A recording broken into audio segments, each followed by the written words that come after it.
educational and informative event in this series. Once again, we thank the Farmington Bank Community Foundation for the grant that took us through this year's series. For those of you joining us for the first time tonight, welcome. For our regulars, welcome back. But for everybody, welcome to Connecticut Archaeology Month. As some of you may know, the discovery of the Brian D. Jones Paleo-Indian site along the Farmington River in Avon, Connecticut happened in early 2019.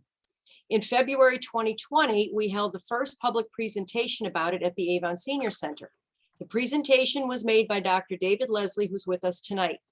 Because we had so many questions by the audience about this time period of 12,500 years ago, we created this series to help explain various aspects of this time in our world's history. As promised in February 2020, we are bringing to you all an update 20 months later on the analysis of the features and artifacts since Dr. Leslie presented his first findings to us.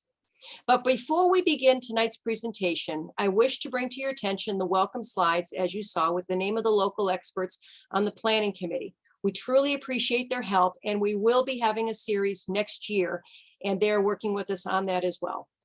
Also, the Avon Historical Society's new website has a section devoted to the Brian Jones site with a set of frequently asked questions that we hope will be useful for anyone who wants more details. Our speakers tonight are not only well-known archaeologists in this region, but both had their hands and bodies 6 feet down in the site as it gave up thousands of artifacts that spanned thousands of years. Our first speaker is Dr. Zack Singer, research archaeologist with the Maryland Historical Trust. Zach is a graduate of UConn and is right now in Connecticut at the Templeton Paleo site in Washington Depot, Connecticut, to do some more work there. He will present an overview of paleo sites in Connecticut as context for the Brian Jones site here in Avon. Dr. David Leslie is senior archaeologist with the Archeological and Historical Services in Storrs, Connecticut.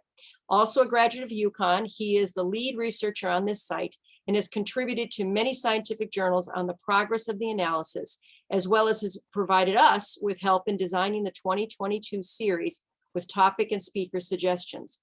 Just yesterday, the October issue of Today magazine for the Farmington Valley was released and has a cover story on this site with a feature article written by David. And he told me last week that Connecticut magazine interviewed him and others for a story in one of their upcoming issues. So to say that the Brian Jones Paleo-Indian site is big news in the world of archaeology, history, and geology is an understatement. As you will hear from Zach and David tonight, finding over 20,000 features and artifacts in one site such as this is astounding and history making. Thank you for joining us, and I'm now going to turn it over to Dr. Zack Singer to begin.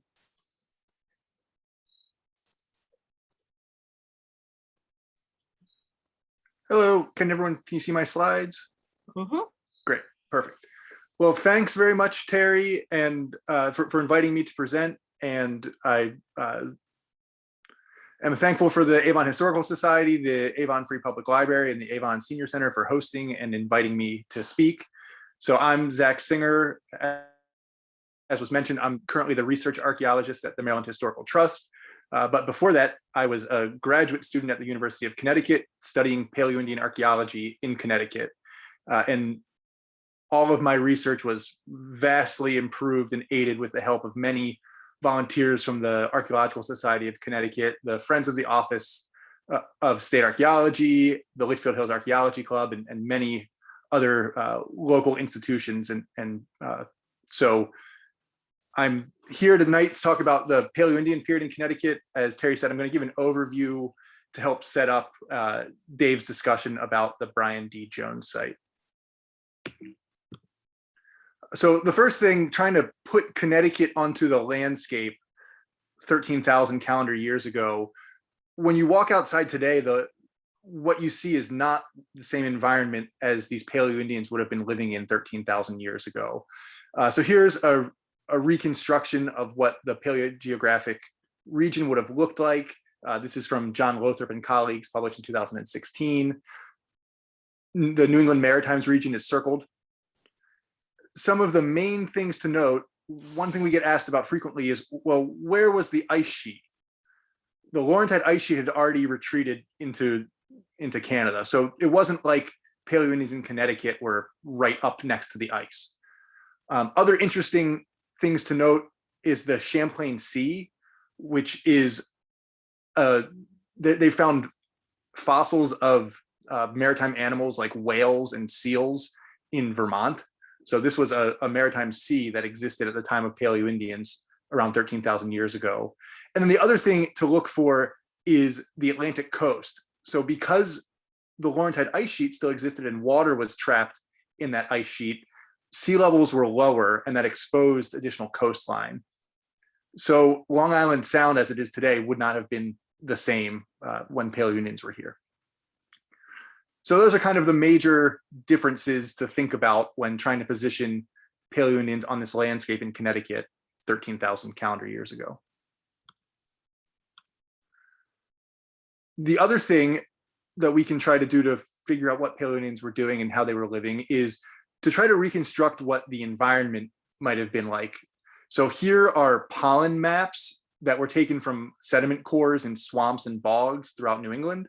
And this research was conducted by Paige Newby and colleagues and published in 2005.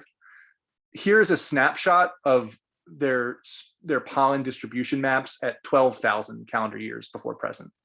So this is during the Younger Dryas cold period. The things to note, first we can look at the spruce pollen, that's the top left image. The concentration of spruce in Maine, Vermont, and New Hampshire suggests a open forest, an open boreal forest. The sedge, which is the top center in northern Maine and the Canadian Maritimes, suggests very open tundra. And then looking in Connecticut, look at the pollen, the pine pollen, the bottom right image. That shows a concentration of pine in Connecticut, Rhode Island, and Massachusetts, suggesting more of a closed boreal forest. So these conditions would have been more like what we see in the subarctic regions today. It's not an exact analog, but it's more like the subarctic regions today than it would be like walking outside of your house. So based on that paleogeographic reconstruction and the pollen diagrams to reconstruct what the forests might have looked like, I've come up with this very overly simplified map to consider and place Paleo-Indians in the New England Maritimes region. So we have our Champlain Sea, and then thinking about the environments, again, we have sedge tundra, so very open in northern Maine and the Canadian Maritimes. There's Highland Tundra in the White Mountains, so in northern Vermont, northern New Hampshire, and spruce parkland in Vermont and New Hampshire and some of Maine. And then below, so at the boundary between Vermont, New Hampshire, and Massachusetts, and so further south, including Connecticut, would have likely been closed boreal forest. And again, these environments would, the closest modern analog, while not the exact same, would be something like the subarctic. But when we're thinking about Connecticut Paleo-Indians around 12,000 calendar years before present, they're likely in a closed boreal forest setting.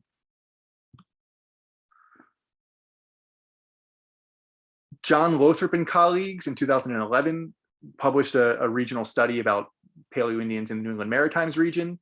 And they, along with Bruce Bradley and,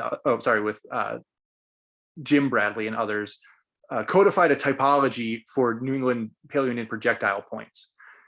And so these, by looking at the styles of these fluted points or Paleo-Indian projectiles through time, we can see changes through time that we can use to try to date sites.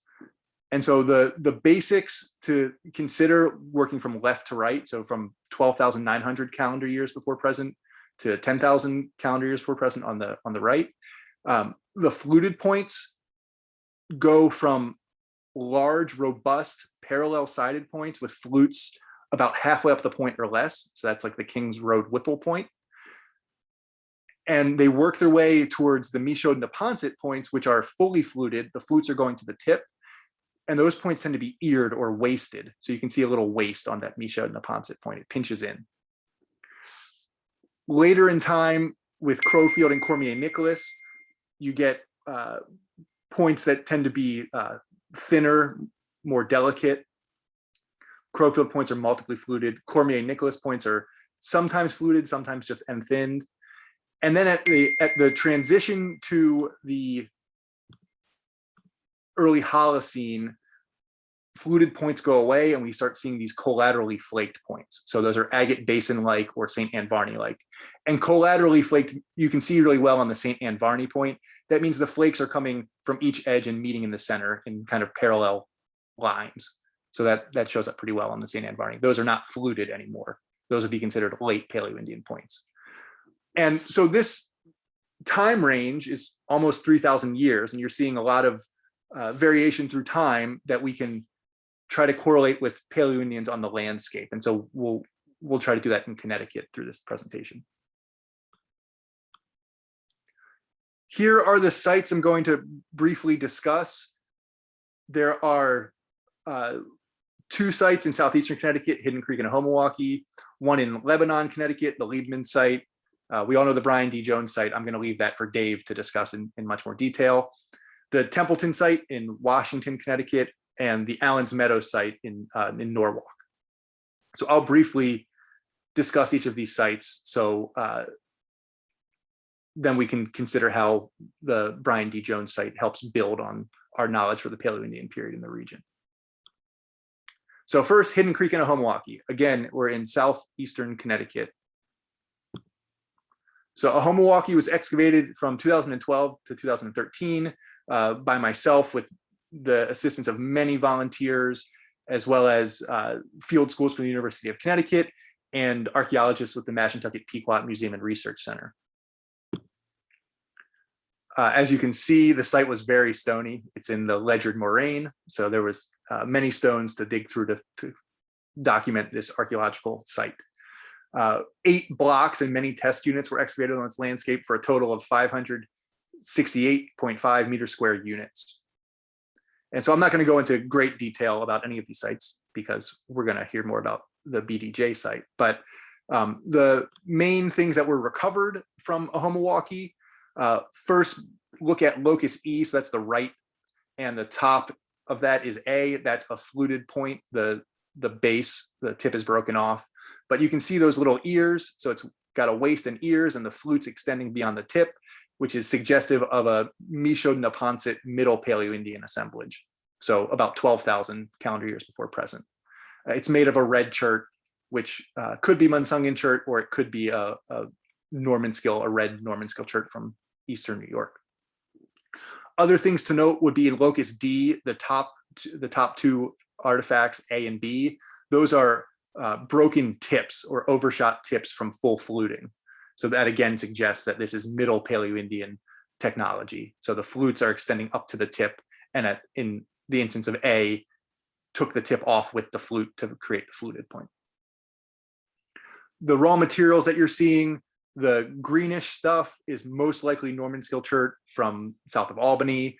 The yellow material, the yellow-red material, is likely Hardyston Formation jasper from eastern Pennsylvania. And then the mottled red and blue material is a good candidate for Munsungin chert from northern Maine. So those loci we just discussed were mainly fluted point production areas. So we saw channel flakes as well as a fluted point and evidence for the creation of fluted points.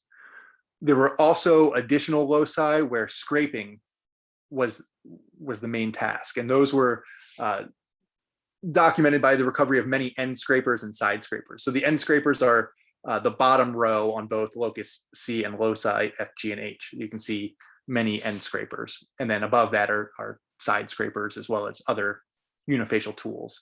And so these areas are suggestive of places where hides were being processed.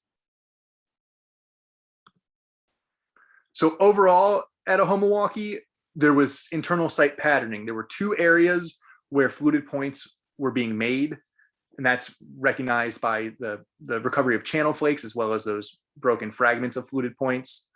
There were a large area where uniface, so those fluted point areas are the ones that are circled in kind of the reddish color.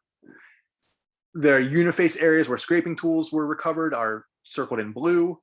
And then there were 2 areas where we found discarded tools, but not much chipping debris, which is suggestive of either toss zones or some sort of work area where just tools were being left or discarded. And those are circled in the green dots.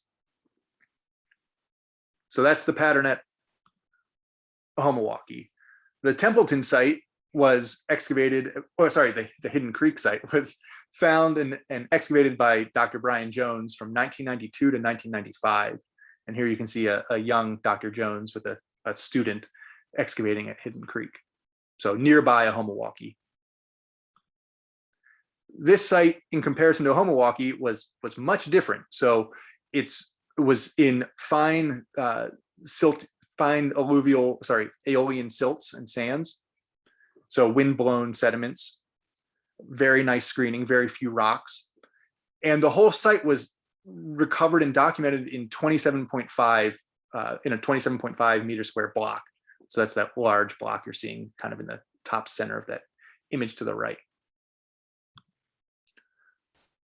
Hidden Creek recovered diagnostic bifaces that were collaterally flaked. So you can see really good examples in B and D on the image to the left. Those are these lancelet points where the flake scars are parallel to each other and meeting in the center of the point, but those points are not fluted.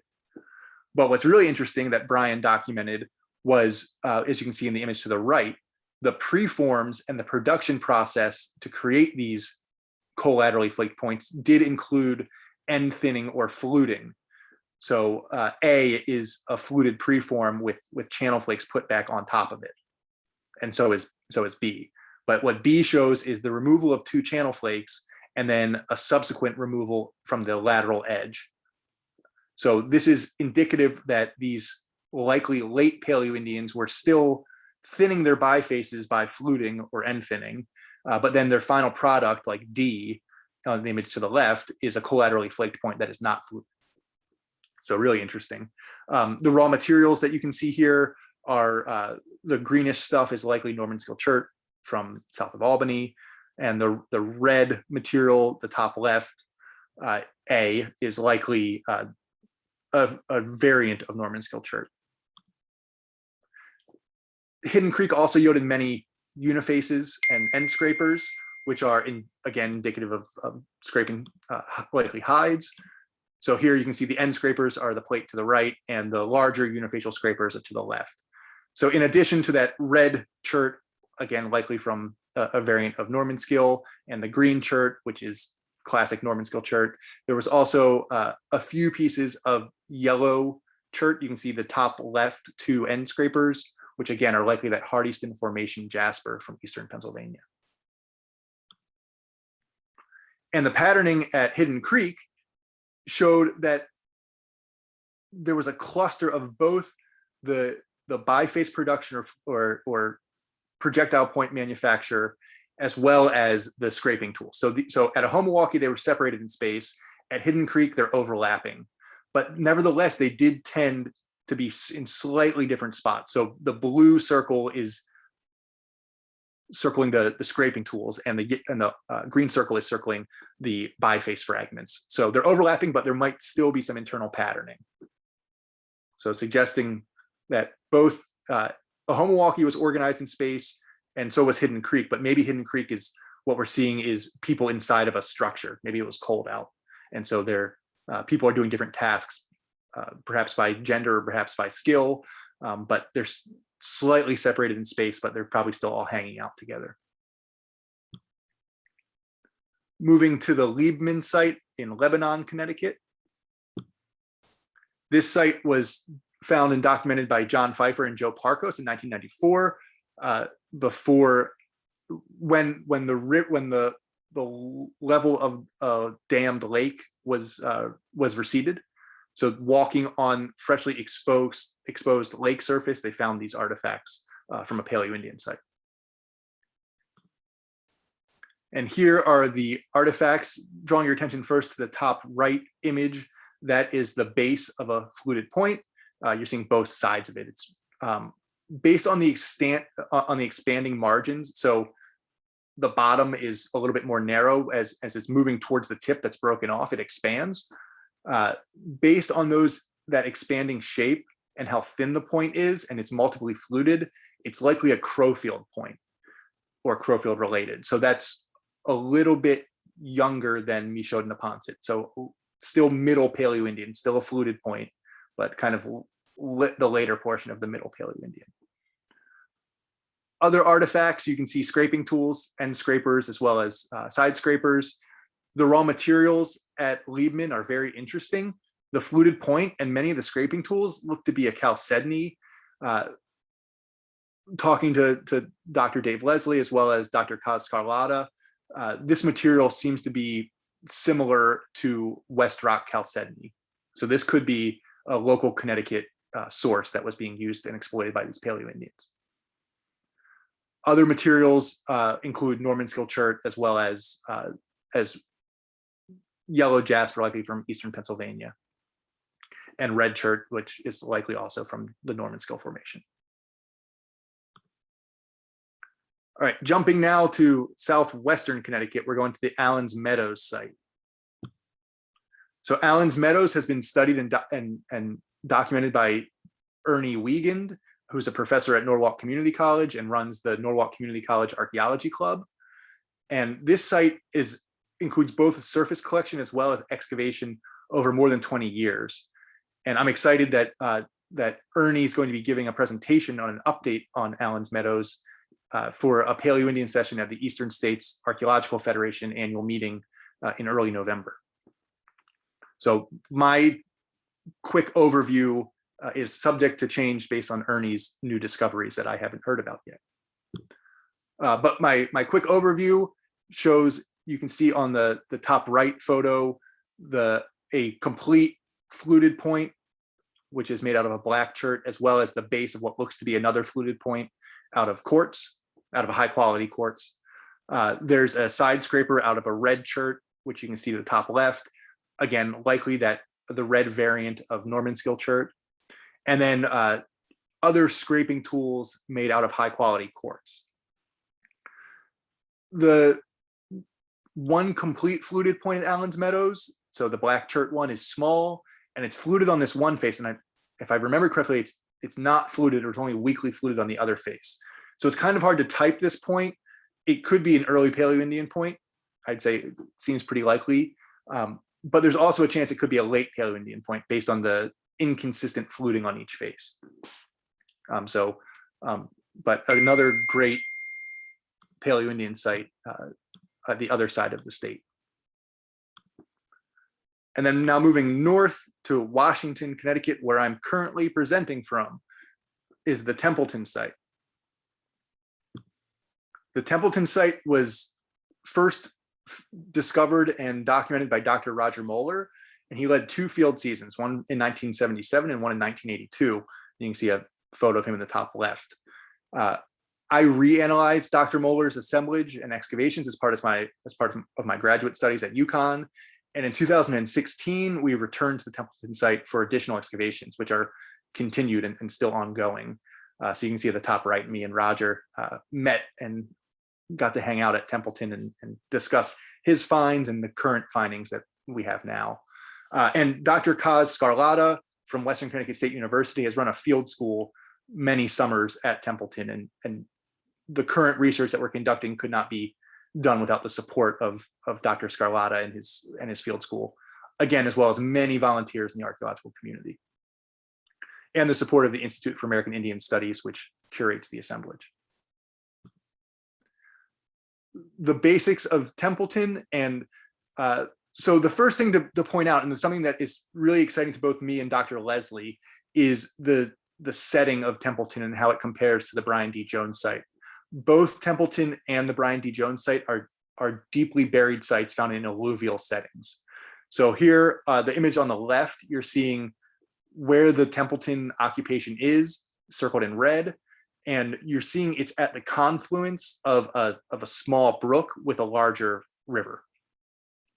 So the river and the brook come together, and when they flood, they've deposited alluvial settings which have deeply buried the Paleo-Indian site at Templeton. So we dig down at Templeton about 3 feet to get to the Paleo-Indian occupation. You can see the top right image is the stratigraphic profile. So there's a plow zone, which is that dark brown, and then there's a subsoil with archaic artifacts, Then you can see kind of a lighter colored soil below that where we don't find any artifacts. And then the darker soil at the bottom, right before the rocky layer or the cobble layer, is where the Paleo-Indian occupation is preserved. And so the image below that, the bottom right, is, you can see, it's hard to see, but there are individual artifacts that we have kept in place to take this photograph, and you can see their context. So they're buried about 3 feet below the surface, and they're nearby but above the rocks or cobble layer, which is the base of the site.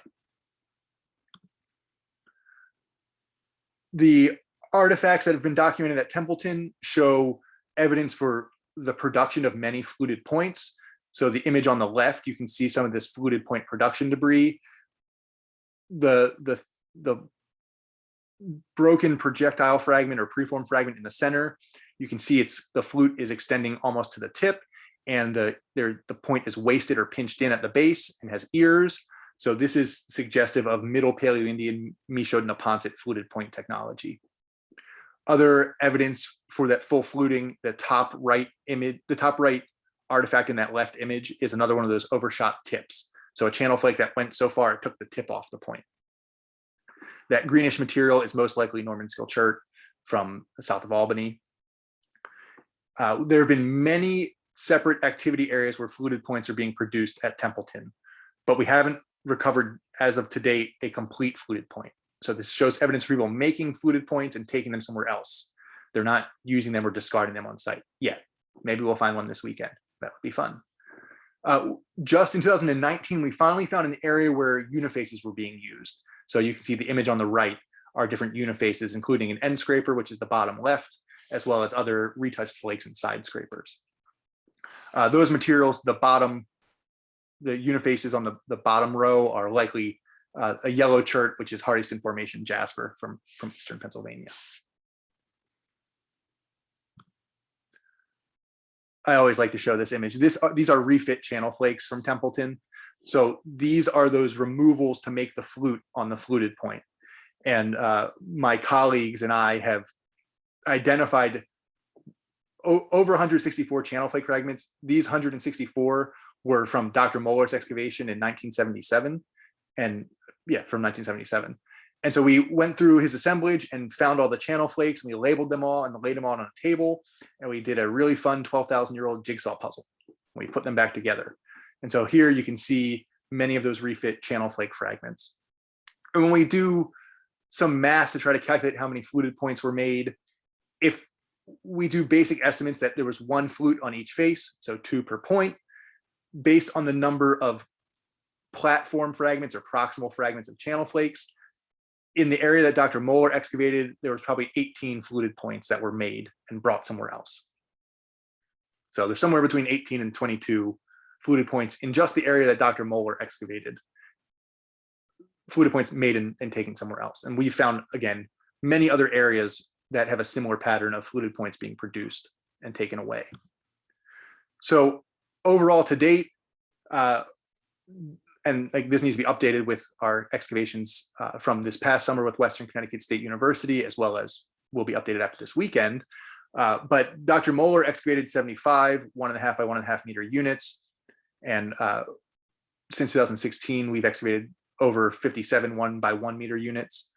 We've recovered at least 8 areas where fluted points were produced. We're finding evidence of channel flakes and broken preforms, but not finished fluted points. And those are shown in the red circles. There's 1 area where unifaces were being retouched, so where scrapers are being used. And then there are still at least 3 areas that are undetermined that future work might provide hints at what's going on in those activity areas.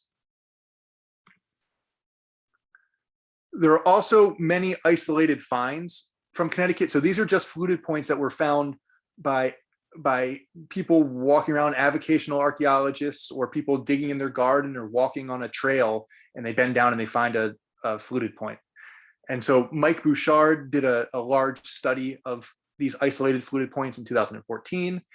And so I'm going to show some of these fluted points, some of which he documented, other ones have been reported to me and our colleagues. And those are the red circles on this map. There are many early Paleo-Indian projectile points. So here's a handful There's one in Kent, two from South Glastonbury, one from Clinton, and one from Lisbon. These are again recognized as early Paleo-Indian based on their parallel sides and their shorter flutes. There are also very many Middle Paleo-Indian, about 12,000-year-old projectile points. So you can see from Lebanon, Preston, Glastonbury, East Granby, North Stonington, and Killingworth. So many Middle Paleo-Indian points have been found as well. And these projectile points, these isolated finds, could very well indicate additional Paleo-Indian sites that are sitting waiting for a professional archaeologist to document in further detail. Or they could be evidence of lost projectile points, so one-offs. But certainly following up on these areas could lead to additional interesting evidence for the Paleo-Indian period in Connecticut. So I'm going to do a very basic summary. And again, the most exciting thing is the new data that Dr. Leslie and colleagues are generating from the Brian D. Jones site, and how they can build and refine our interpretations of what Paleo-Indians are doing in Connecticut. So I'm going to leave the BDJ site kind of out of this quick interpretation, but here's some of my basic thoughts. So first, we clearly see that the Paleo-Indian period as recognized in the New England Maritimes region, all of those ages or styles of projectile points seem to be present in Connecticut. So there's probably 3,000 years of Paleo-Indian depth in Connecticut. People are living here. As when Paleo-Indians enter the region, they're in Connecticut. And we're seeing that based on the sites that have been documented and the isolated finds. By getting back to our initial discussion of what the landscape looked like, we can try to reconstruct movement around the landscape in Paleo-Indian sites based on their raw materials, based on the stone they're carrying to their sites. So the stone that's the most abundant is likely, people could argue, and I will, is likely directly procured, meaning that the Paleo-Indians were at that quarry locality, collected stone, and then transported it to the archaeological site where they deposited it. So by knowing the majority tool stone on a site, we can figure out movement from quarries to archaeological sites. And by doing that, we see that many sites in Connecticut are dominated by Norman scale chert, which is B. That's the green chert from south of Albany. One site is dominated by the jasper, the hardest information jasper. So this is showing that Paleo-Indians are likely moving around from Pennsylvania and southeastern New York and then making their way to Connecticut.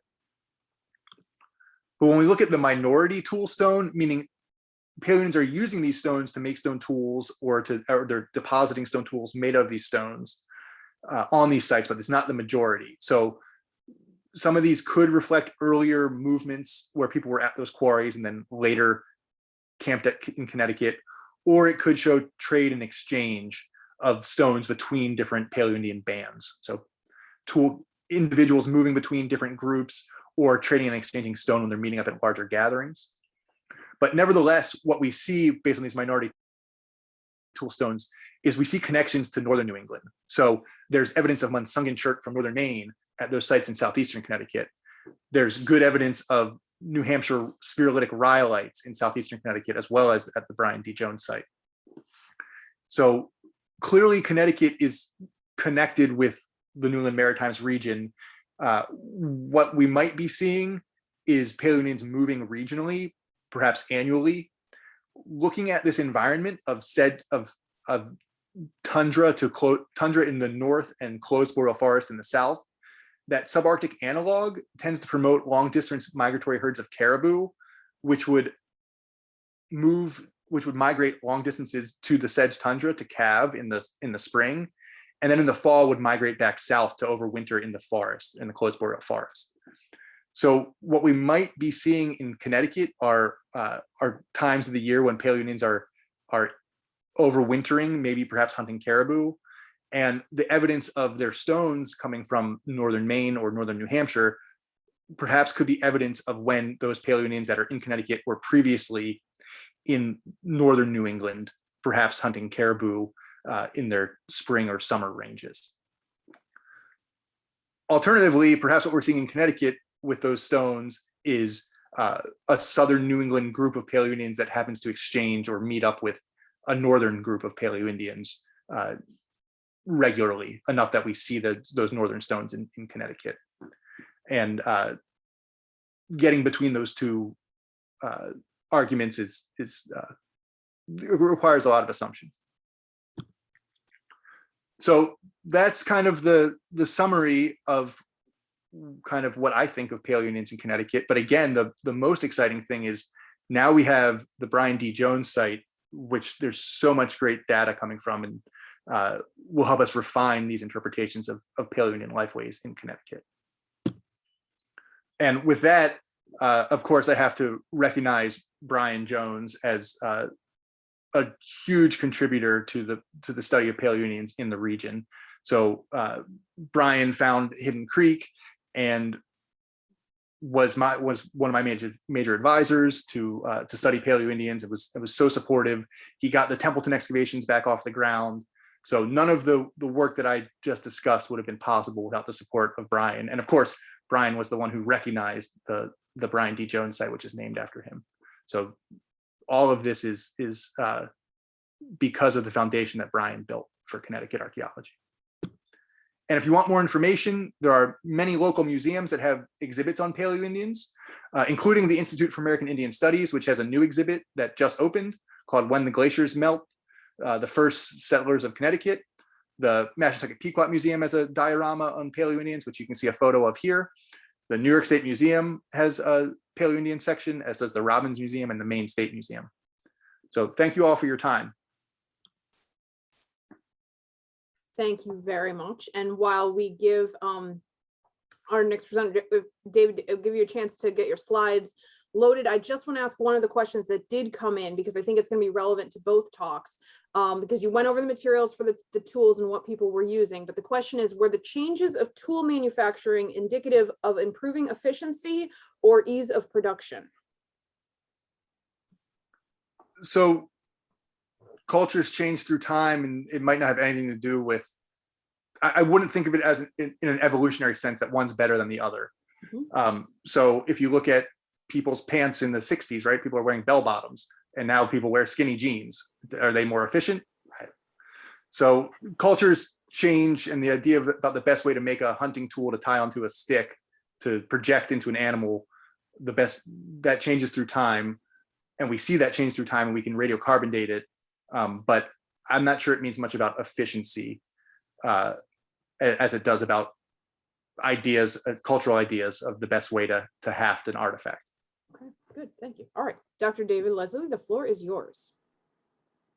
Okay, can you hear me? Yes. Okay, I'm gonna start sharing my screen. Can you see it? Yes. Okay, let me just minimize this because I don't need to see my face. Well, thank you for inviting me to give this update on the talk. I've enjoyed this series of lectures as you've been corralling them together. I think it's been a really interesting and good foundation for people who may not be familiar with archaeology. And I really enjoyed Dr. Singer's presentation just now. And as he mentioned, there are many, many similarities between the work that he's doing out at the Templeton site with some of the work that we've been doing at the Brian D. Jones site. And so what's been really fruitful for me is this collaboration that Zach and I have had for years because we went to grad school together, but now we're able to really compare some interesting data between both of these sites and other sites too, and work with some great people at the UConn Geosciences Department and the Office of State Archaeology to try to predict where other Paleo-Indian sites might be. So I'll talk a little bit about that today, but I don't want to really focus on those other broader conclusions. I'd rather talk more about some of the stuff that we've learned over the last, I guess it was 20 months ago, as Terry said. It seems like a lifetime ago for all of us with the ongoing pandemic. But in any case, let's see if I can get this started. So some of this talk may be a bit redundant for those of you who were at the talk 20 months ago, but I would like to build a foundation for those in the audience who weren't with us. As has been discussed, the Brian D. Jones Paleo-Indian site was discovered in Avon on the west bank of the Farmington River. You can see it here where the old Farms Road meets Route 10. This is looking from the old bridge before the new bridge was constructed. It was named, of course, for the late state archaeologist, Brian Jones, who held the position at the company that I work at before I did. And in 2012, was instrumental in a survey for the replacement of this bridge, where they didn't find a lot. They only found 2 or 3 artifacts, but what they found were really deep soils, soils that Brian suggested could be deep enough. They were so deep that you couldn't test in regular methods for safety reasons. It's very difficult to dig these big trenches down deep and safely. And so he suggested that there was high potential for older artifacts to be discovered. And so before the bridge was to be built, for deeper investigations to happen. So fast forward to 2019, when the Connecticut Department of Transportation, with the town of Avon, moved forward with their plans to replace the bridge. And our company, Archeological and Historical Services, that I work for, was again contacted by the Connecticut Department of Transportation to investigate these deeply buried soils. And so here in these red areas was a previous site that Ken Fader and Fred Warner had actually excavated in the topsoil, the top 2 or 3 feet from the middle woodland period. We won't talk much about that, but it's about a 2,000 to 1,500-year-old site here. The site that we found is situated mostly here where one of the abutments for the bridge was going to go. And you can see this initial work where we worked with Rotha Construction, the construction company that was hired to build the bridge, to remove several feet of soil and vegetation before the bridge would be constructed, to investigate this area to see what we could find. And what we found, about 1.5 meters or 5 feet below the ground surface, was a deeply buried Paleo-Indian site. I didn't mention it explicitly, but this is all work that was done for the Connecticut Department of Transportation out of something called Cultural Resource Management Archaeology. That just means that archaeology that's done in the state or in other states, when there's federal or state dollars involved in a project, you have to investigate the cultural resources of an area in the same way that biologists often investigate wetlands or animal or bird species that may be impacted by some construction. And so in 2020, we presented some of the preliminary analyses of these findings. But today, I'll be talking about some of our recent analytical work, including some results that I got from a lab yesterday. So some of this stuff is really sort of hot off the presses. Prior to our excavation of the site, we removed, like I said, 4 to 5 feet of soil. We did this with a landscape machine with a flat blade, where we removed soils in sort of pulls. If you see my mouse moving this way, the soil was brought this direction, and we were sort of following those, looking for any artifacts. But we stopped at about 1.5 meters because we thought that was sort of the level that might be good for us to do our test pits. But before we did that, we did something called a ground penetrating radar survey. This is a geophysical way to investigate soils of a project area before you excavate them, to see if you can see any differences in the layers of the soils. And we saw some pretty striking differences. So this, we're on the west bank of the Farmington River. The river is this direction to the right in the top image, and then it's flipped in this ground penetrating radar profile. And what we saw were clear differences in the soils here. And you can see them actually in this plan view here above in the picture. You can see the dark brown soils, which I will refer to throughout this talk as the Holocene Alluvium. And again, alluvium, like Zach was talking about, simply means soils deposited by a river. And then what I call the Pleistocene Alluvium, here to the left, this yellow-brown soil. And that's the same here, but flipped, right? So this really complicated stratigraphic layers here with high reflectance in GPR, or in the radar profile, is the Pleistocene site. And to the left of that is that Holocene. So you can see it dives down here as I follow the mouse, right? And that would have been a river terrace some 12 or 11 or maybe even 10,000 years ago, up to 13,000 years ago. These soils here wouldn't have been here. So the river terrace would have dove down to the Farmington River somewhere over here. And this is the landscape that Paleo-Indians were camping on. And so another way to look at that is if you look at it from the top down. So no longer in a transect, if we back up like this, where you're looking at it down in 2 dimensions. Now I've stitched those together in 3 dimensions. And you know, it might not look like much, but for those of us that conduct ground penetrating radar, this is a really striking image of something called geomorphology. We can see the actual river terrace here in white, following this direction here and going back away from the river that Paleo-Indians would have been camping on, and here in black would not have been there.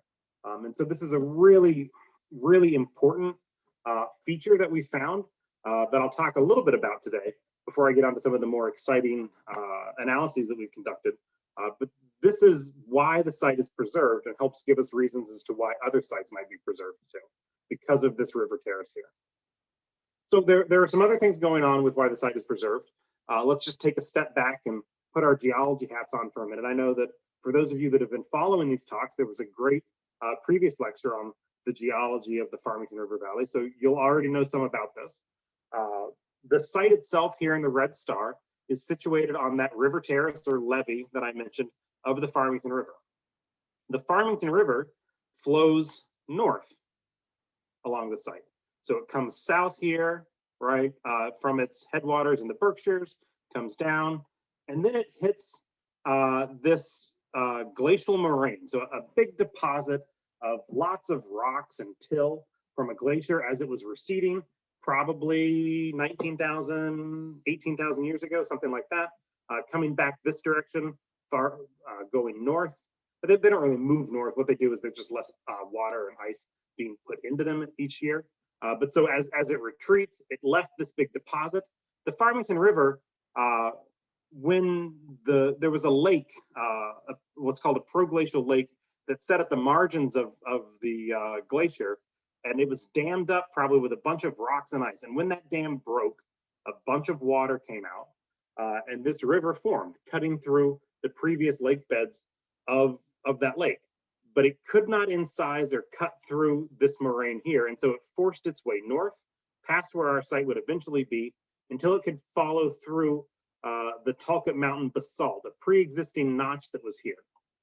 We believe that notch controls the upriver incision, that it's helping to prevent the river from incising into some of these other terraces here, and is actually, at least here, we think that the Farmington River has been in its current position for the last 16,000 years, which is really remarkable from a geological perspective, because we often think of these rivers as being really unstable during the final Pleistocene, and that's why we shouldn't be finding Paleo-Indian sites along these rivers. But as we just learned from Dr. Singer, his site is also preserved next to a river. So there's something going on either with 2 separate rivers in Connecticut, or as we have been learning, there's just some interesting features along these rivers that aid in the preservation of soils. And so we've been investigating this with Yukon Geosciences. So you can see this levee. This is a digital elevation model. So red is higher elevation, green is lower, blue is of course the river. And so the levee is here, and it goes north pretty far.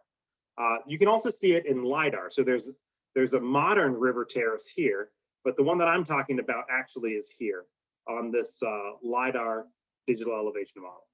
And so that nick point in the Talcott basalt notch has limited, we believe, the river's ability to transport rock. So big sediments, big rocks, as the river can move them, but it moves them in the riverbed and not up and over. It can't really incise or cut into this landform. So it floods, right? For those of you who maybe drove by the site in the last month or two, I believe it was the Ida, not on Storm, but the Ida storm, there was standing water at the site, right? This area still floods today, but when it does so with very low energy and very fine grained sediments that deposit on top of the landform and don't erode it away. And that's critically important to why what we found at the site is different from other sites. Different even than Templeton, we believe, because it's so deeply buried. Templeton is also deeply buried. It's about 3 feet to 3.5 feet below the ground surface, but ours is 5 to 7.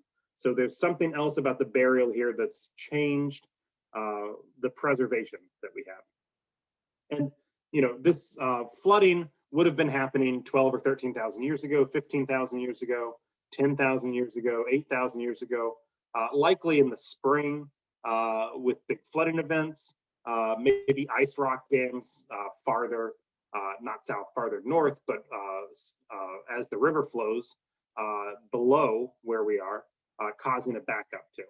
And so to test this, we have collected a series of soil cores with Yukon Geosciences with a method called vibrocoring, something that we're also doing with Dr. Singer at Templeton that is yielding really interesting results between both sites.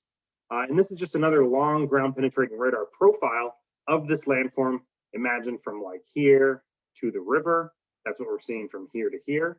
The site is in red in the GPR profile here, and also in this sort of diagram that I've created of the site.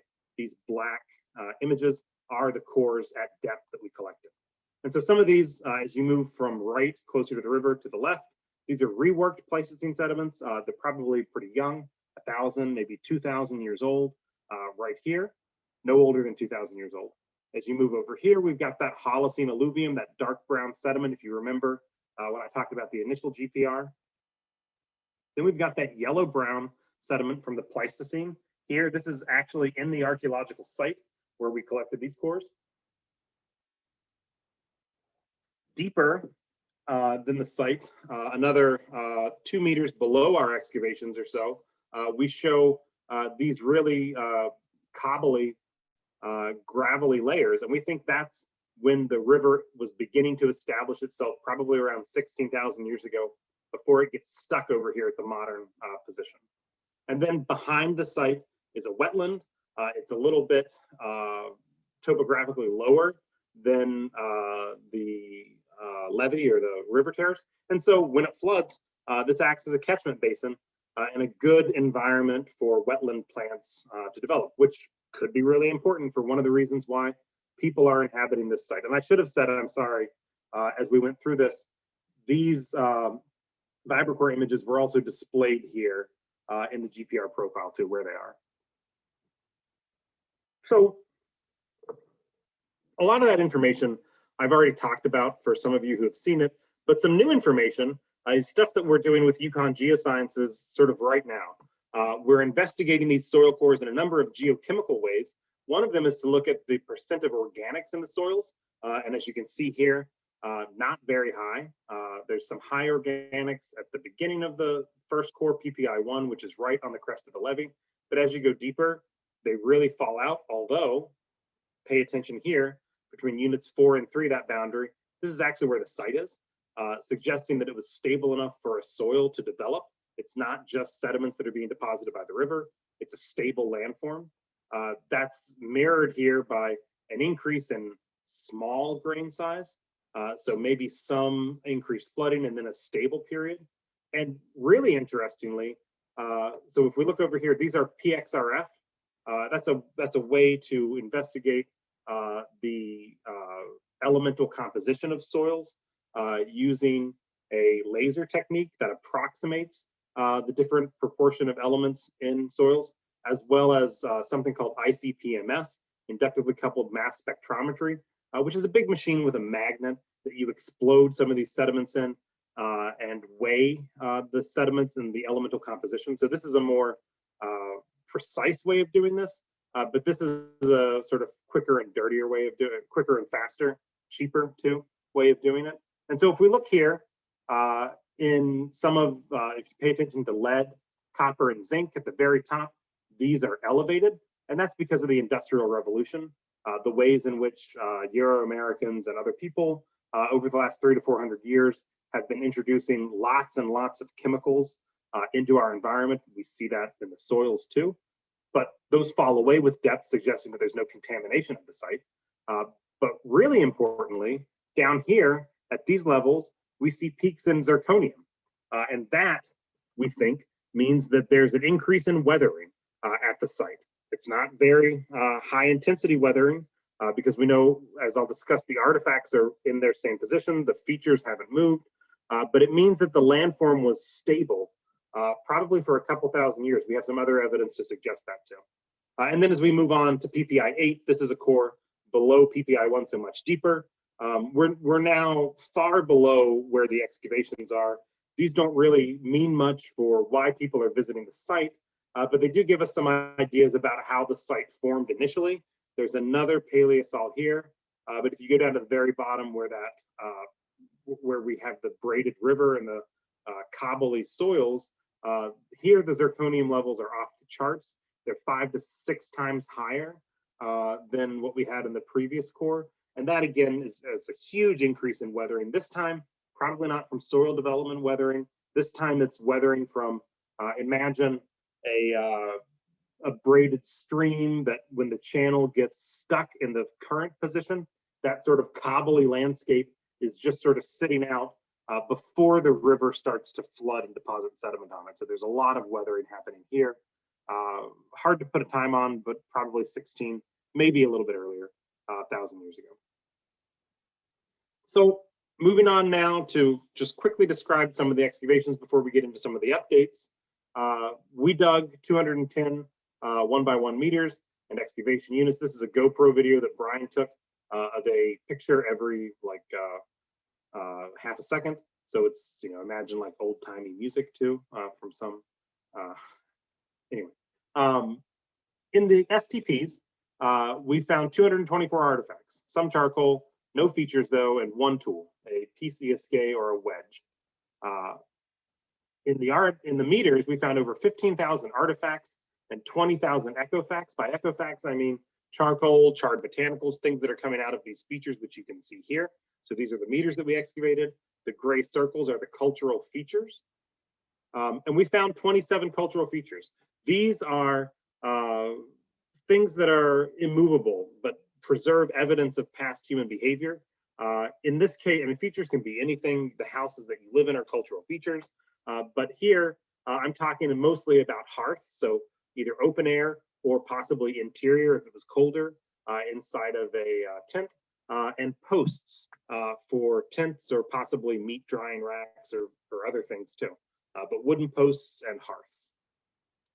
So the soils, talked a little bit about them with GPR. This is just a diagram of what they look like. Here's a picture of it as well. We have the Holocene Alluvium at the top, and then ALV0. So ALV just means alluvium, ALV1, ALV2, ALV3, and ALV4. We only found artifacts in our excavations in ALV0, 1, and 2, although again, the bridge site excavated by Ken Fader and Fred Warner had artifacts in the HALV. And so what do some of these cultural features look like? We found a total of 44 soil anomalies, but only 27 of those are cultural features. 17 didn't make the cut. And that's because some of them are, you know, if you imagine sort of a Bugs Bunny style rodent burrow, right? That's what this is. It's not as big maybe, but it's a pretty big burrow coming this direction, curving this way, going this way. Tap roots as well. Just sort of bioturbations, evidence of things that aren't human activity that show soil disturbances, but not, you know, not across the whole site. Very small, not really disturbing a lot of our excavations. And of course, some of these large hearths also displayed bioturbation. Imagine a big group of people camping, you know, along the river, staying there for a week, maybe a little bit longer, but probably not, and then they leave. They don't take all of their trash with them. They leave a bunch of it. The bones of animals that they've eaten, plants. Lots of other animals are going to come in and scavenge, and they're going to disturb some of these hearths a little bit. And that's what we see is some of that bioturbation. When we excavate these, we expose them, map them, bisect them, and profile them. And then we take all of the soils back to our lab where we float them. And by that, we immerse the soils in water, we agitate them, and we save everything that floats and sinks, and then look through that painstaking. And so these are the bioturbations. These are the cultural features, though. They were obvious which ones were cultural and which ones were bioturbations. Sometimes we would cut these in a couple of directions so we could really understand the shape too. And so in 2019, then the second week in the field, we sent a radiocarbon date away from feature 2, this large hearth, and we got a date of 10,520 plus or minus 30 years. That's an uncalibrated date before present, and so that doesn't really mean much to our calendar. Basically, radiocarbon years before present. The amount of radiocarbon in the atmosphere is unstable, and so it's difficult to take just a radiocarbon date and know how long ago it is. You have to calibrate it or correct it to a known record of time. We use dendrochronology, so counting actual rings of trees, which are calendar years, to calibrate these. Anyway, that's a long way of saying that this date is really between 12,665 and 12,475 years before present on the calendar. And that made it the oldest site in southern New England. There are a couple older ones in northern New England, and I think you'll hear about one of those in 2 weeks when Robert Goodby gives his presentation on the Tennant Swamp site in Keene, New Hampshire. So that takes us to what we've talked about so far. Since that time, 20 months ago, we've done a lot, including getting 20 new radiocarbon dates, or 21 new radiocarbon dates from the site. And you can see these in red here in the uncalibrated, and I'll talk in more detail about them in a minute. But basically, we have a lot of evidence now that people were inhabiting this site over a long period of time during the Paleo-Indian period and into the early Archaic period. There are 6 separate statistical occupations between 12,650 years and 8,000 years ago, making this one of the best dated landforms that people were continually occupying in the country. Certainly, I think it might have the most Paleo-Indian dates from separate cultural features of any site, although we're still comparing this to some of the other literature. Based on the dates, there's a clear peak in occupational intensity around 12,300 years ago. There's 9 separate dates from this interval, and there's 3 other ones that overlap with those 2. And that actually overlaps well with Dr. Singer's work at Templeton. And so the highest peak of our occupation is a Middle Paleo-Indian site, overlapping with some of his work at Templeton. And so I'll talk about each of these features just sort of briefly, but I'll show you some other maps from John Lothrop and others, papers that Zach was showing you too. This is the early Paleo-Indian period, 13,000 to 12,200 years ago across the Northeast. Some of these are not necessarily radiocarbon dated. They're projectile points that people have assumed are this date based on a lot of really good evidence from other sites that have been radiocarbon dated. And so our early Paleo-Indian features are circled here and down here. There are 3 cultural features, so this one shouldn't be circled. Anyway, it should be this one here, which isn't circled in any case. Feature 15, which is here, is the oldest feature that we have, slightly older than feature 2, between 12,679 and 12,491 years ago. It's this very faint post right here, sort of unassuming. Feature 20, a very large hearth with a very large end scraper. Zach was talking about those as well. That's very similar age to feature 15. And then feature 2, the original one that we dated. So all 3 of these features are statistically indistinguishable, and they suggest a pretty robust presence here very early on at the site. As we move to what I'm calling the early to middle Paleo-Indian period, so overlapping with both of these, we have 4 cultural features, although the first, feature 30 here, what we dated did not have a lot of organic content in it. For whatever reason, it has an error range of about 300 plus or minus years, making it a very unreliable date. So it's not one that anyone is going to hang their hat on, but it still provides a date within use of the landform during the Paleo-Indian period. Feature 11, a faint hearth, located about 20 to 30 centimeters above feature 2, but next to it, suggests that there's a lot of soil that was deposited before this feature was left behind. Feature 21, a small post down here. And then feature 22 is this hearth here, where we also, adjacent to it, found this Hornfels artifact with this little hole in it that our U-square specialist has been looking at and has clearly been drilled. And you can see, it's very hard to see here, but there's a little divot here where the pointer is that he thinks is probably from a U-square pattern of hanging from like cordage or a necklace. So we think this is evidence of a necklace probably during the early to middle Paleo-Indian period at the site, which is really, really exciting. As we move to the middle Paleo-Indian period, we have, as I said, a number of sites here, 9 cultural features. Here's a post from 12,470 to 12,000. This large hearth next to it, these are all down here. Feature 6C with this burned stone that was next to it too, so a really heated stone. Feature 18, kind of faint right here. Feature 14, somewhat small hearth located up here next to this post. Feature 6A, it's also down here. Number of posts sort of surrounding this hearth that I'll talk about in a minute. Feature 6E, another post. Feature 26, this is another post farther up here where this collection of Middle Paleo-Indian dates are coming from. And then feature 29 down here is this little red staining here, which is actually pigment nodules. So red ochre, which is basically just iron manganese that you can use to make things red. Some people have suggested that it's useful for its adhesive qualities, like a glue, if you heat it. And so it's been found on artifacts before too.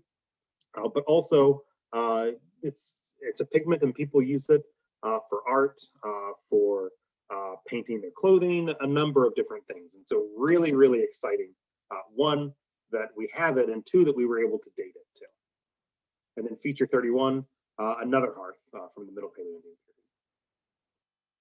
And so coming down here to some of these alluvial 1 features, where we have a number of Middle Paleo-Indian features, these look similar to some of what you're going to learn about in 2 weeks, what Bob Goodby has found at the Tennant Swamp site, where he has reconstructed a large structure or a campsite with a tent and a bunch of stones on the edge, right?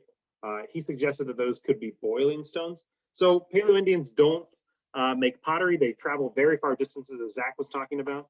And so probably what they were doing is taking animal skins, putting water in those, heating stones up in fires, and then putting those hot stones into those animal skins with water and food and things, and making pottages and stews that way.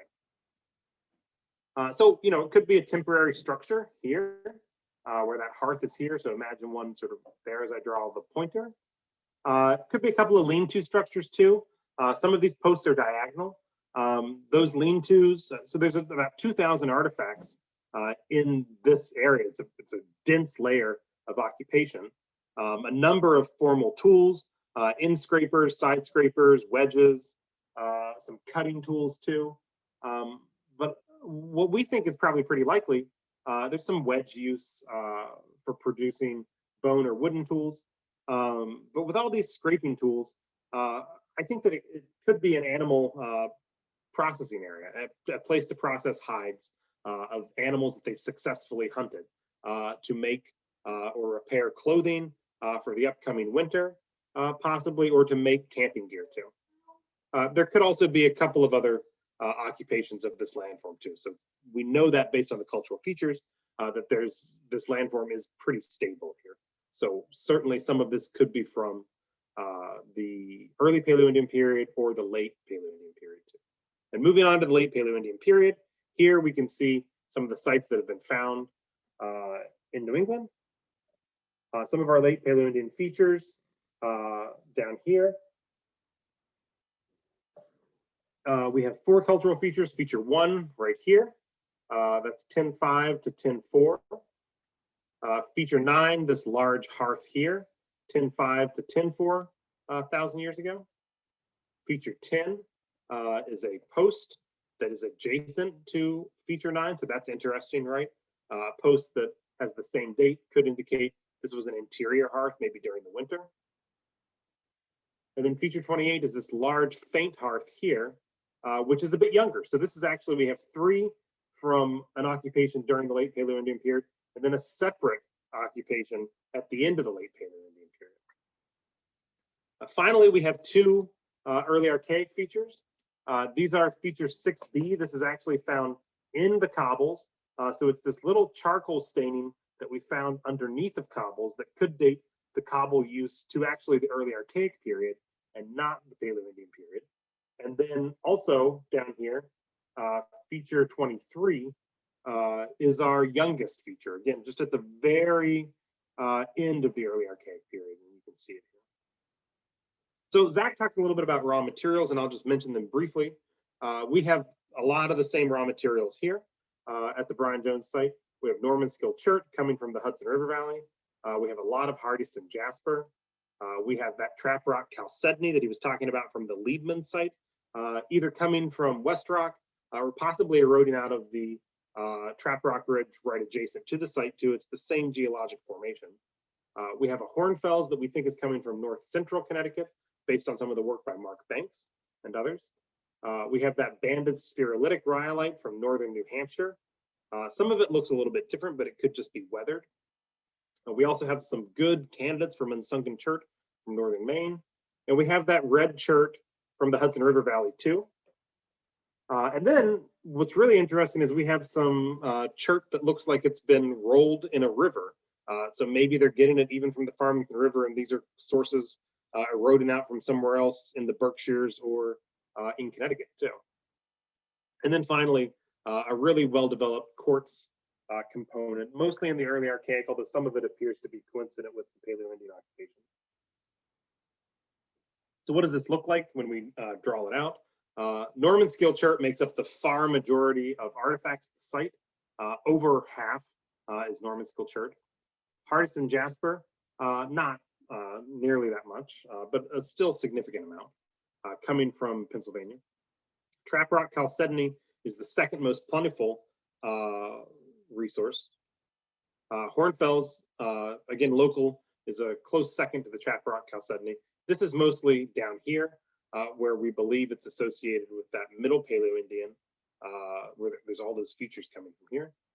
And then rhyolite here as well in the upper part of the site. And so if we look at that with the features now, if we start at the top and move down, we have a number of artifacts in the ALV0, so in that early archaic component, we believe, and they're all just here at the top. I mean, there's nothing else from ALV0 except for here at the top. And although the early archaic features were down here, so certainly some of these, this landform is just a little bit complicated, and you can't take ALV0 and say that it's all just early archaic.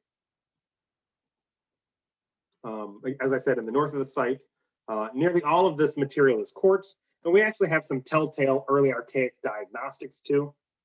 This is a quartz unifacial core that's diagnostic of the Gulf of Maine archaic tradition, which is a early archaic tradition in the region. And as I said, both of the features are down here in the southern part of the site.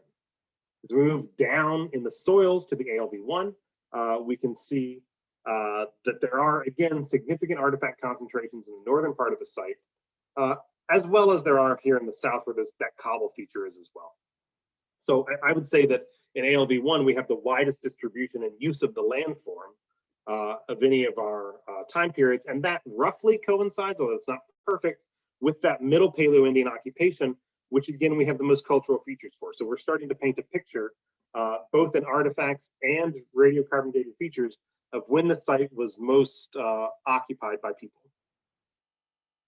In this layer, Norman Skill chert dominates because it dominates all of our layers, but jasper and chalcedony are also really prevalent in this layer. And then ALV2, artifacts here are situated completely around where the hearths are. So here, they're next to that ochre.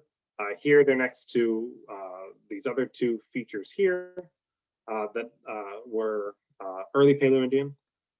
And nearly all of this is normoscale. This is a big side scraper we pulled out of ALB2. What's also really interesting is, so one of the things with Paleo-Indian sites is that most of them are found in uplands where there are very few cultural features. A handful, maybe 10 or so have been found in New England, maybe more than that, but not much. And there's 27 of them here, many of them thermal features, so hearths.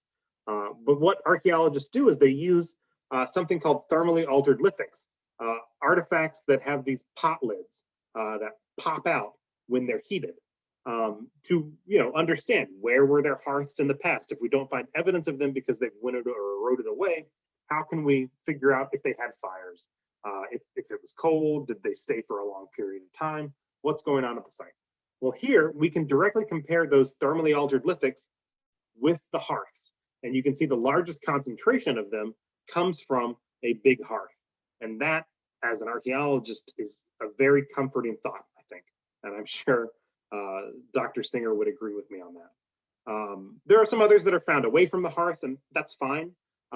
It could mean that people are heat treating lithics in the hearth, they're heating them, and then they're taking them someplace else to cool them down and then nap them, because it changes the color of them. People might care about that. It also, some people have suggested that it makes it easier to produce artifacts if they've been heat treated.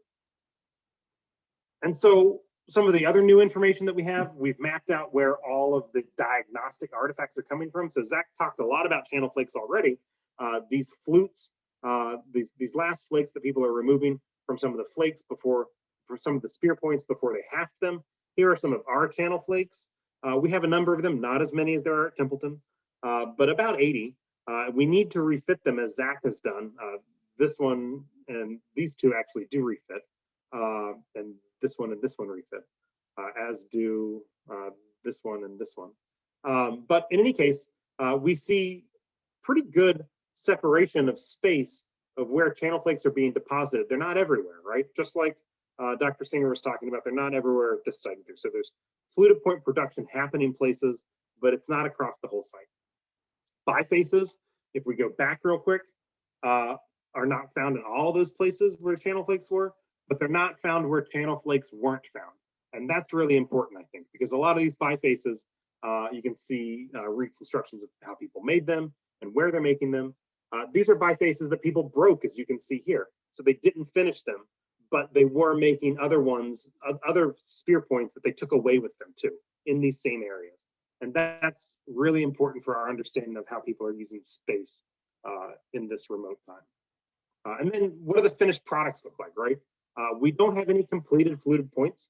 We have one that is typable, maybe another one. This one here looks like it's from that Bull Brook, West Athens Hill phase. They're sort of slightly different the way that they're making those. But from that straddles the early to middle Paleo-Indian period. That one is found here. And then a number of bases and tip fragments across the site. Again, at some of those same places, although you'll notice there weren't any channel flakes here, and there weren't any,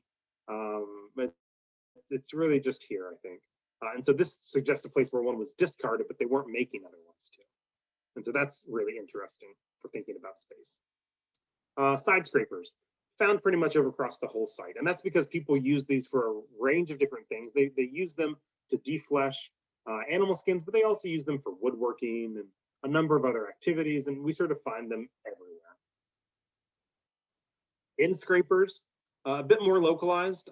These are more specialized for specifically height scraping, as you can see here from this image. A number down here in what was Block C, as well as here in the north of the site. I think that we're learning that they were doing everything sort of right here in the northern part of the site. The wedges or PCSKs, not as many of those. Some woodworking and bone working here, and again, a little bit in the north of the site. You can see some images of how that might work, although again, not with metal, as you see here. And then just a couple of gravers, only 3. These are, so the wedges were up here at the top. This is a spoke shave. These are gravers with these little points coming off. We think people were using these possibly to create delicate needles for sewing clothing. Other people have suggested maybe they're using them for tattooing skin. That's possible too. But certainly it was cold, and people would have made very heavy-duty clothing or camping material as well. A number of utilized flakes, that's our dominant tool form, and these are used for a range of different activities: cutting meat, maybe drying it into pemmican or jerky, processing plants too, like these tubers or starchy vegetables as well. And these are found, again, pretty much everywhere, although again, not really here at Feature 20. We only found a couple of artifacts there. And so Zach talked a little bit about this, and I'll just talk briefly about the climate as well. It's clearly a dynamic system during this long 3,000, really 5,000 year period when you include the early Archaic. But during the Paleo-Indian period, it's variable and it varies with latitude, right, as Zach was talking about. It varies with time as well too. And so there are some really interesting questions about animal community structure in New England. Think about Ice Age fauna, right? Megafauna, mammoths, mastodons, ground sloths, giant beavers, the types of animals that we see at these iconic museums. And where were they, and when did they locally go extinct, and when did they just go extinct in the region, as well as modern fauna? Where are the caribou? When do the white-tailed deer move into the area? When do you start to see the deciduous trees? It's actually quite early, but just not in high proportions too. And so I think we can change this now. BDJ site, it no longer may provide, it will provide data, and it has provided data on these questions, and we're going to talk about them at the end of this talk. So starting with some of our recent macrobotanical work, there are a range of, it's clear that people at this site depended on wetland plants and annual plants as well. Strawberries, water lily, pin cherry, goosefoot, sumac. These are all plants that are making up an important portion of their diet. Blueberry as well. And you can see the estimated seasonality. So when these might have been available during the year. Again, the climate is different during the younger Dryas. It's a cold snap, so I'm not sure that the blueberries would have ripened at the exact same time that they do now, but it's the best we can do to estimate it this way. We have a few fragments of bone that was calcined, that means heated, so that much of the collagen is gone, and then it does preserve. It doesn't sort of just get eaten away by the acidic soils in New England. And this is small game. We think a reptile. It's a turtle, we think, which makes sense. Easy animal for people to collect and eat. There are also, turtles have been associated with medicinal properties, as well as other sort of secondary products like the carapace or shell can be important for a number of different products too. But also what's really interesting is Katie Reinhardt, our macrobotanical analyst, analyzed the charcoal and found a range of different hardwood and softwood species in the hearth. So while it's true that pine should dominate, and it does, it's by far the most prevalent species of wood that we have, it's also clear that people were preferring firewood from other trees too. And there should not be a lot of maple, dogwood, or oak trees, but we have some of them. So is that because people they just want those types of charcoal for fire? Or is it that, in the same way that people who like to do different kinds of Southern barbecue want different types of wood to smoke their meat? There's a number of different possibilities here with these interesting charcoal frequencies. We also have some new information on plants from the microfossils. We sent a couple of tools to a lab for analysis that we got the results back yesterday. And they looked at starch grains, so preserves of some of those wetland plants possibly.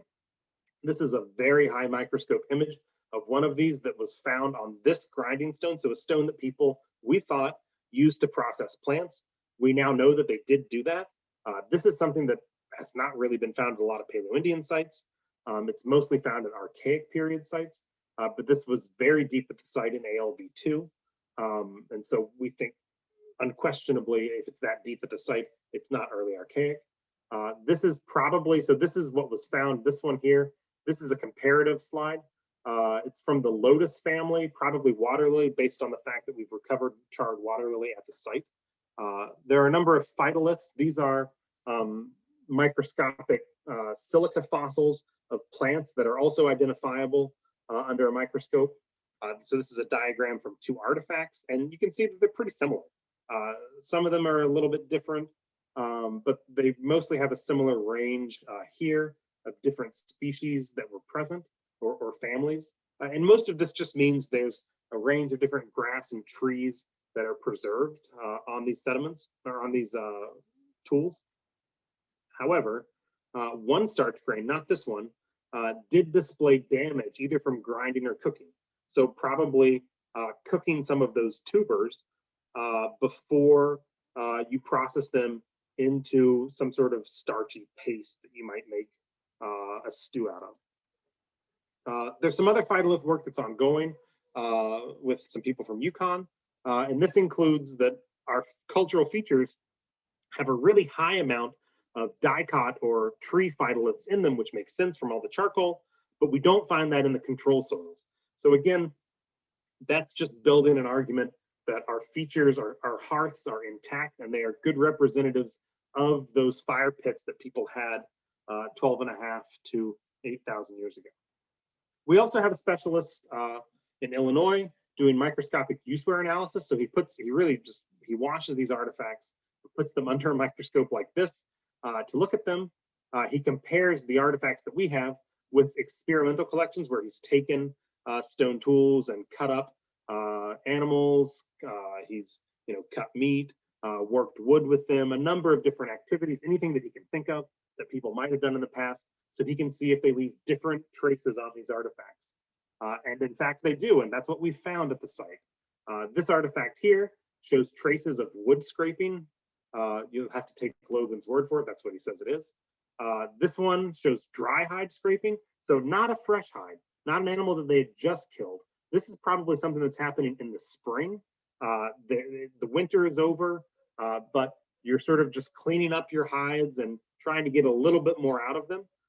It's not something that has fresh fat or sinew or blood on it. And then fresh hide scraping as well, so leaving a different signature. We also, and I think that this might be the point of the talk where people think it's the most exciting thing that we've discovered in the last week, so far, besides the dating.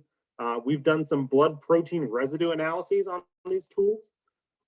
We should all be familiar with this, right? It's a similar process to how the COVID-19 virus is detected. In a lab at Paleo Research in Colorado, the specialists create an antigen from a known family of animal, rodents, cats, deer, bears, camels, horses. There aren't camels and horses in North America today, but they were here during the Pleistocene. And so these antigens are specific to these families. They do not provide a reaction across family.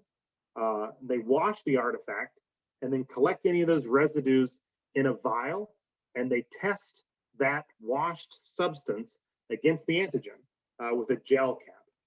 And the gel cap produces a positive reaction. They test it with each of these. So each of these families, as well as plant species too. And it indicates the presence of a blood protein of an animal. That presence can be a positive reaction, which is the strongest, a weak positive, which is the next strongest, a probable positive, and a weak negative or a negative reaction. Negative reaction just means that they didn't find evidence of that animal. A weak negative probably means that too. Probable positive, possibly. Weak positive, probably.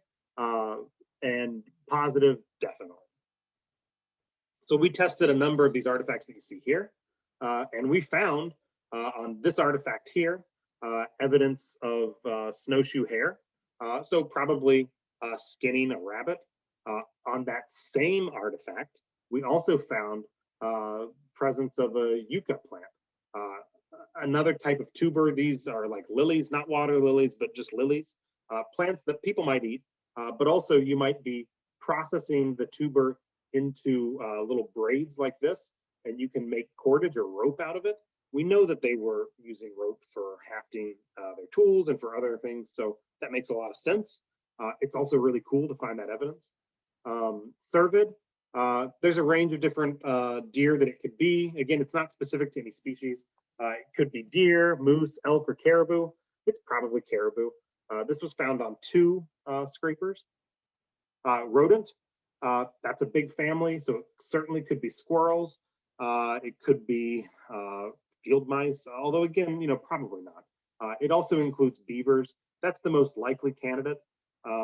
There are big giant beavers on the landscape, and a couple of weeks ago, I would have thought that was a crazy idea because the received wisdom is that most of these Ice Age animals go extinct before humans are really in New England, not necessarily other parts of the country, but in New England. In any case, we'll move on. Keep giant beaver in the back of your mind. There's also trout on 2 artifacts.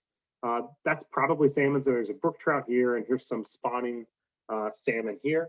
Brook trout that are native to this region are pretty small. I see no reason why people might not have caught them, but salmon are certainly easier to catch. They're anadromous, which means that they live in the ocean and they come back to where they were born to spawn, and they do so in massive numbers.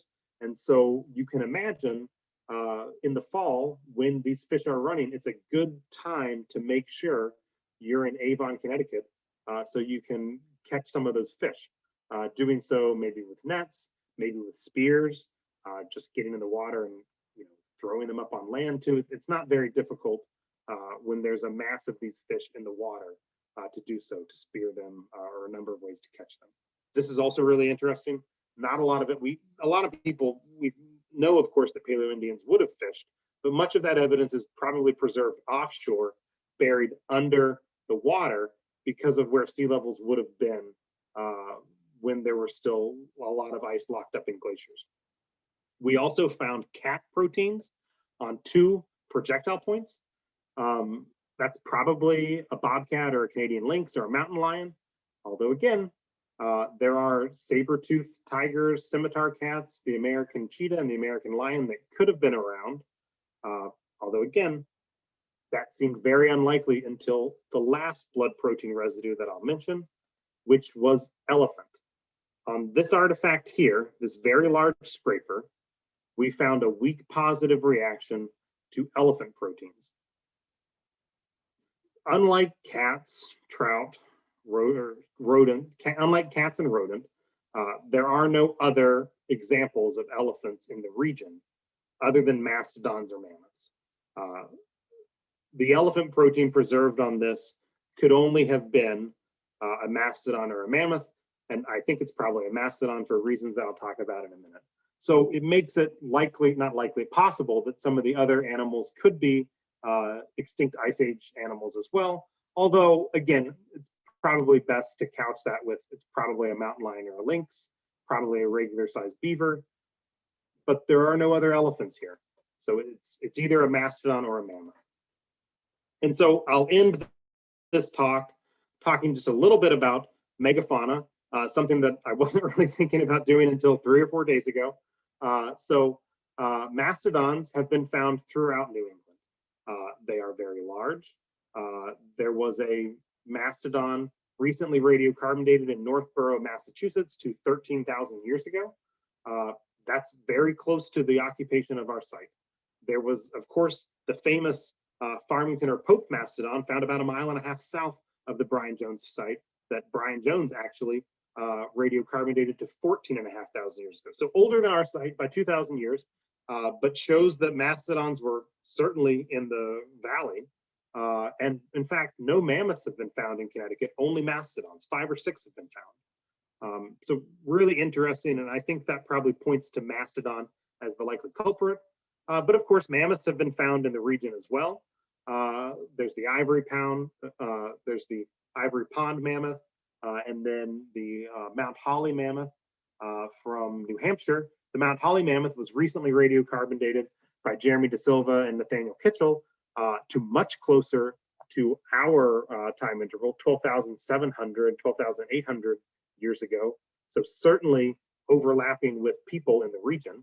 The ground sloth, the Jefferson's ground sloth, which was the most widely distributed in this portion of the country, a very large sloth, never been found in this region, but pretty close. The Saber-Tooth Cats, found coast to coast, never in the Northeast. I don't think that necessarily means that they weren't here, but they certainly haven't been found. Mountain lions and lynxes have, of course, so that makes them more likely. The dire wolf also hasn't been found in this region, although I believe there's a possible skull that was discovered this year, but is still awaiting maybe analyses. Also not much larger than regular wolves. Giant beavers have been found throughout the region. So again, it's a possibility. All of these die off around 13,000 years ago, maybe a little bit earlier, or maybe to as late as 11,000 years ago. That seems awful late for some of these species. So they die off by 13 or 12,000 years ago.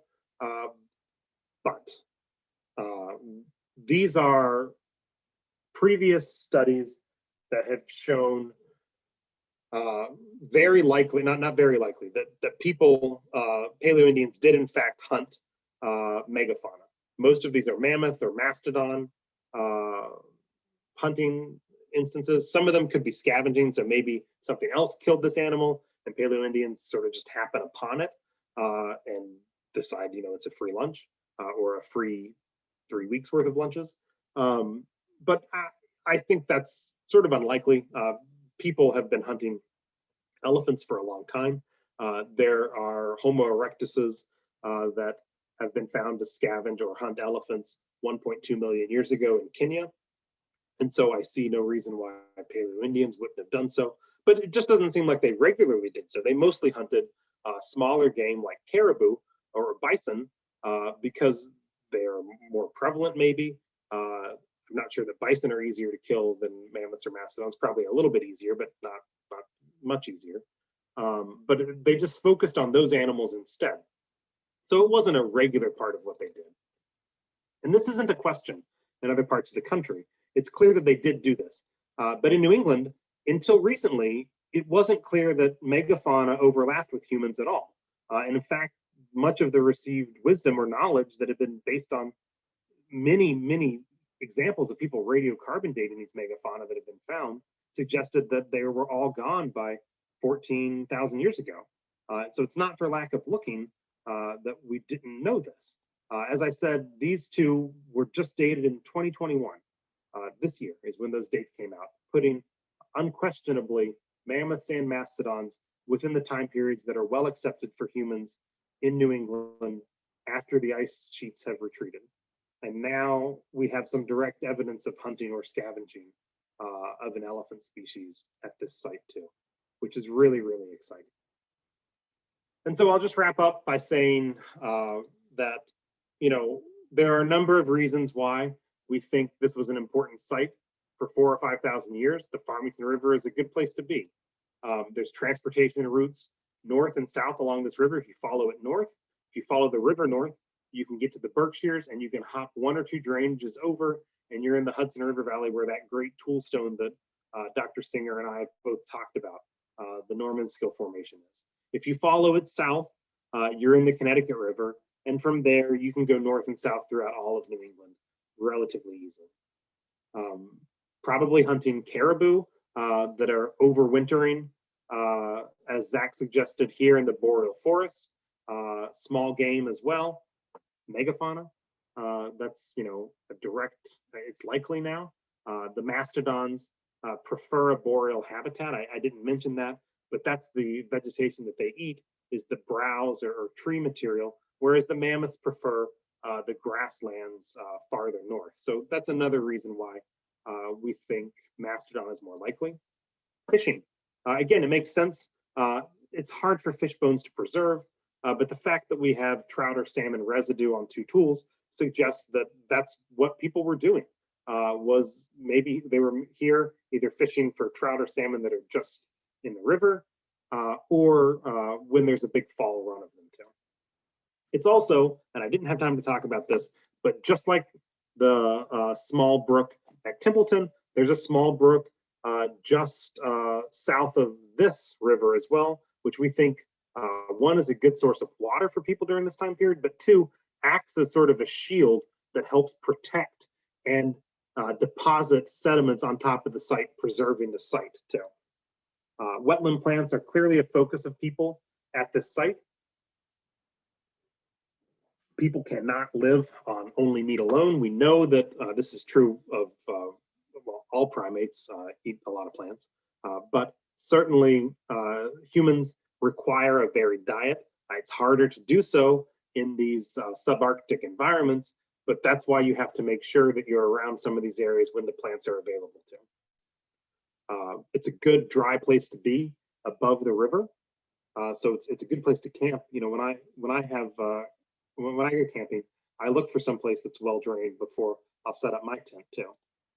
And it's a good stopover place in between some of those raw material sources that Dr. Singer talked about: New York, Pennsylvania, and northern New England, New Hampshire, and Maine. And so, you know, thinking about this within the region, there are now 2 deeply buried Paleo-Indian sites adjacent to rivers in Connecticut. There's another one in Massachusetts, the Blackstone, along the Blackstone River, and another one in Maine, and another one in Pennsylvania, and that's it. There are many, many more other Paleo-Indian sites that have been found, but this suggests between these 4 or 5 sites that there are others that are waiting to be found next to rivers too. And so there's a number of things that we're continuing to think about and do, continuing this phytolith and starch grain analyses, the U-square analyses, some geochemical analyses. We have a great pollen specialist, Wyatt Oswald, who's going to be looking at a lot of the pollen from the features and the soil cores as well, and that'll really give us a good handle on what the environment is like. We are doing micromorphological analyses, that's investigations of the soils and how they formed, and a number of other stone tool refitting. We need to focus on the channel flakes, as Dr. Singer has done, to really see if we can get some of those long ones that would be indicative of that Middle Paleo-Indian occupation. So there's a lot of work left to do. But there's also a lot of people to thank for this work. That includes, of course, Brian Jones, the Office of State Archaeology, other former state archaeologists such as Nick Bellantoni, the current state archaeologist, Sarah Sportman, everyone at AHS for all of their work on this project, the Connecticut Department of Transportation, who we would not have been able to do this without. They have completely funded and supported these excavations 100%. 100% excavation in this type of setting is virtually unheard of. They went far above and beyond what was required under the letter of the law for this. And that includes also the Connecticut State Historic Preservation Office, which was also a huge advocate for this site, particularly Kathy Labadia. Our partners at UConn Geosciences, Will We Met, Robert Thorson, and a whole army of graduate and undergraduate students who have been working on this project. Rotha Construction, who built the fantastic bridge that is there now. The town of Avon as well. And I'll also just give a quick shout out. I know that Zach mentioned it. If you're interested in Paleo-Indians and you'd like to see some scholarly work presented on this, Zach and I are chairing a session on Paleo-Indians at the Eastern States Archaeology Federation Conference, which will be virtual this year. So you can attend, I think, for $10 or $15, a whole Saturday's worth of talks. You can find information at this website here, and this is just a copy of the program. And with that, I think I've probably talked more than enough. Thank you both you very much. If the audience has questions now would be the time to put them in the chat box in the Q&A, and I will monitor that while I give the floor to Terry for a moment. I just want to say thank you very much, both of you, because you really have wrapped up and summed up what we have been talking about for the whole year and really pinpointed some of the most incredible research and findings. I also want to let the audience know that both Dr. Singer and Dr. Leslie mentioned a couple of people who will be part of our 2022 series. Dr. Lothrop he's the curator of archaeology at the New York State Museum, will be presenting next May for us on Paleo-Indian foodways with the Trade and Exchange Network to talk about how these natives got from one place to another, knew where to go to get the church, knew where to go to get this, knew where to go to get that, because the communication levels, and this is something that we've been questioning all along, how did they know to do all this? We're so used to modern technology that we just can't figure out how they knew exactly the sites to go to and where the trading was. And then also Ice Age Animals of New England by Dr. Sarah Sportman, who's our Connecticut State Archaeologist, and Dr. Nathaniel Kitchell from Department of Anthropology at Dartmouth are going to be talking about that post-mastodon found in Farmington, and then the Mount Holly mammoth, and well, animals of the Ice Age. And of course, I'm just intrigued with the giant beaver, and Tina's got a thing for giant, want to know if the strawberries were big. I mean, we now know they weren't, but we have all these visions and ideas because we're kind of crazy. But I want to be able to let you know that we are going to continue this series next year. So even though we're saying this is the end of it for 2021, we're going to go right into 2022, starting in March again, with the peopling of North America. And there's a lot going on with that as well. So thank you very much. I don't have any questions because I have too many. So I don't have one. I'd rather hear from the audience. And I see Jen, our other partner, is on, and I think she wanted to say something as well.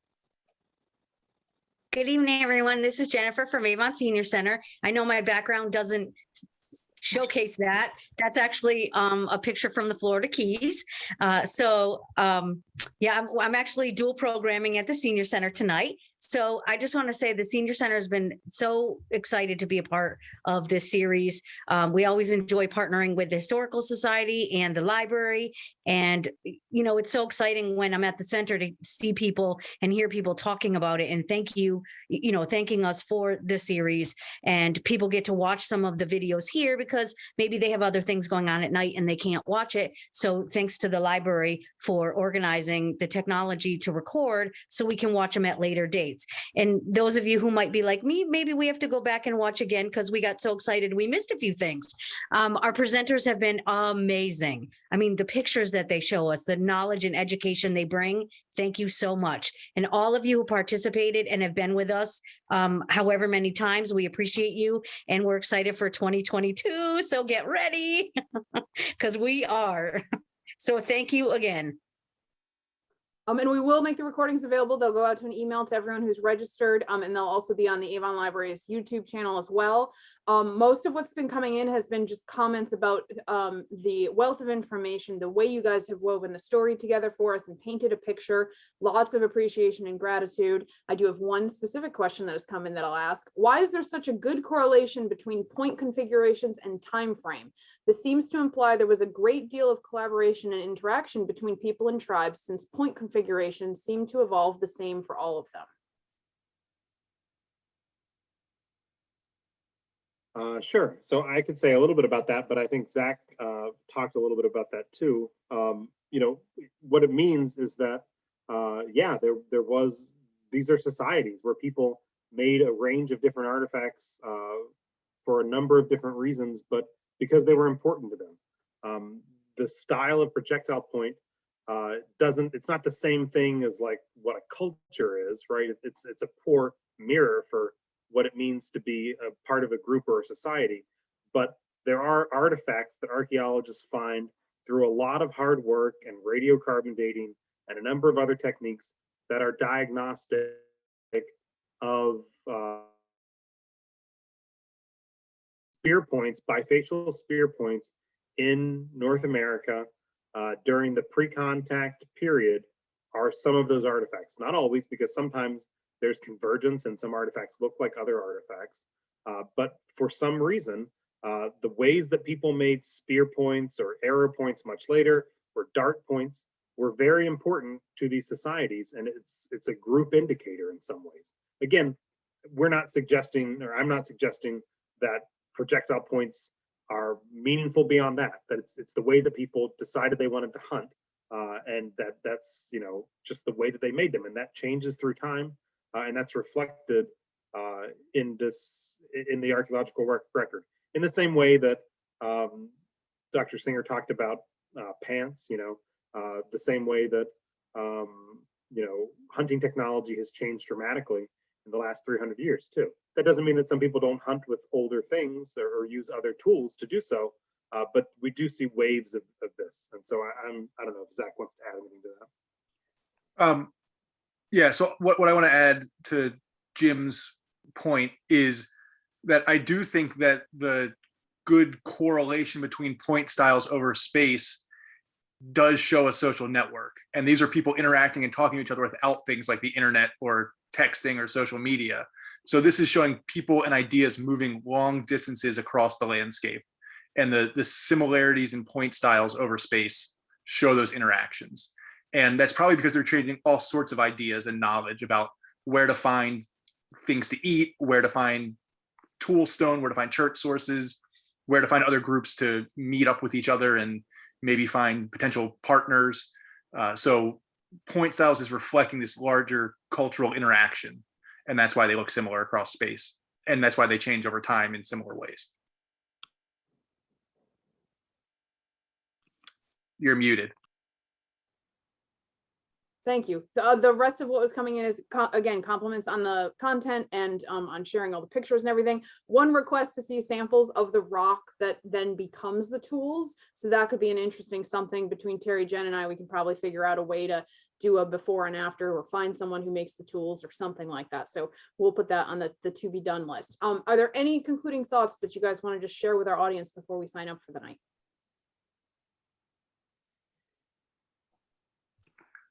So I would just say the one thing that Dr. Leslie mentioned and something that I'm excited about is that this research is continuing to refine our knowledge about Paleo-Indian peoples in Connecticut. So what we say now versus what we'll find out with additional research could rewrite the picture, like Dr. Leslie's indications of potential elephant, or not potential, of elephant protein on a scraper is some of the best evidence now for Paleo-Indian interaction with extinct megafauna in Connecticut. So really exciting, and like Dr. Leslie said, hopefully by comparing Templeton and the Brian D. Jones site, we can make a model to maybe find additional Paleo-Indian sites to glean even more information from.